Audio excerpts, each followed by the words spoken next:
te fia whaafelo i atu I lau whaafonga anga I le nei fo I tae au, ma lole soifua manuia, alo mai o Talala Radio Samoa. E to mua tu I talo le asonga fua, to atolu tangata mauti noa wa maali liu a o iai le vai, ma le to atasi o lo o tau sa ilia penei, ma o ila tau umane ripotia I to tono le luas fun ma le whai tu la. O se tala whaanoa noa tele tusa ma moli mau o le water safety New Zealand, ma ua sawai ma le vala au, tau tua nale saunga le mu a o iai ta elenga. O le pole asa to na ina mua ta ua mai elita mai titi ma liu I loa ha, so o ai ma le tama wha apea sai lunga le va ai le po lava lea I whakatane. O le po lava fo I atasi, le ana amata su ei ma le tama na punganga I le Waikato River mai le awala lau papa, ma e tu ufa atasia talon tae au, e le I maua lava. O le tangata I to a wha I ai o ia leana ta ua mai Wellington e ana nafi le tae au wa maliu, ma na maliu I le matawhanga East Point. E o mai le amatango le masina le nei o te sema, o lo o sau wha I le onos fun malitasi tangata maali liu mafua ma le lemo I le vai, ma o lea e luas fun maleono pasene e ma walalo I wha atusa I le taimi lava le nei, o le tausanga ta aluai. O lo o whaata o tolia pea I sa tūlanga ti ngā ina le ali I tala vau kala I estete na si pāka I le taimi na e ai I lunga le pou I le tise. La talata I le tūlai valu I le afiafio le asofaraile leana tupu ai ma I nise moli mau I lunga o tala le staff. O leana tango I waia e le tise o lo ola. Moli mau e o atu I le tasi le minute talo na si pāka o ia I lunga le pou. Ma o tangata ngā lulua I au nanga lavea I leana au mai I lalo pe tusa leo le afo le iwa I le pou lava lea.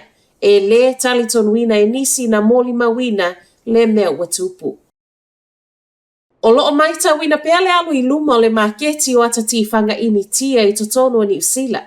Wha mawina e lata I le tolu se lau atatifanga ini tia na ki I whalitifanga New Zealand. I totono le lua tausanga watuana I ma uatangi ai le tupu o lea maketi wha apea I malito atele o tangata anu ini tia o loo iai ne I New Zealand. I tala le tion wha vau maloa New Zealand le ngato le maketi New Zealand wha apea fo I au se talia. Ma o tangata ini tia o le tūlanga tolu le wha atūlangana o tangata anu ufai mai e wha amautu I New Zealand. I moli maua nisi o tangata anu ini tia I reporti o le lango sua I atatifanga ini tia wa o se ava noa e wha atu maua I peso o tanga vāvā la lata ma o lato tangata ai maise o tali tonunga. E to a wha I lātou na ave leo na po ona o le ngaoi, mana maua ina ua ta avale vale le ta avale au kilani. La te le tu lai valu leana sa wele telefoni mai se tasi o ainga El Friston. Mai wha apea taunu watu leo lo o lau mea tō tino ngaoi mai le whale I totonu o ta avale I tolu o lo o paka I le driveway. Na wha alava I lo le ta avale leo I le awala ta avale na ia le ma wha iai o na soso la ese. Ma o le to alua na wha avai vai ai lo I lea taimia o le isi o lea na soso la I le ta avale. Na toe maua muli ane I lava ma saisai ai loa e leo. E o mai le tau nei o lo o wha asolo su e su e ngā leo I le nei mata upu ma o lo o wha atali fo I le wha amaoningo mō lianga e whaia wha asanga ia I lato nei.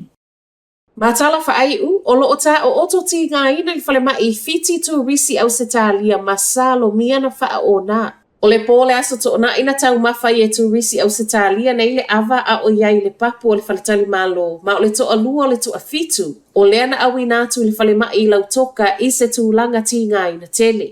E se maina to alua o lo o ti ngā ina, o le isi to alua e le o ti ngā ina mai whapea, e se le whale mai le ana aveanga I ai. E o mai le taimi o talafou e le o I loa le mafua anga wa ngase tu risi, mai le ava maa losi na tāngo fia. E mai reporti lo ofiso leo I fiti o lo wha asolo su esu engel mena tupu. Ai I lunga o le Smart Traveller ale matanga luenga o le vā I whafo ana po o lea ua iai lapata inga I tangata o sitalia o lo e fiti le taimi nei. Ia mata alia I leono wha o nā e se isi o I lato ma a whai fo I ai ua la matia ia vave o nā ngā I whale mai. O lo wha asolo nei fo iso esu enga ale soifua malolo I nā fiti. Whai ua toi talafo la Radio Samoa I le nei tae au, manuia le aso.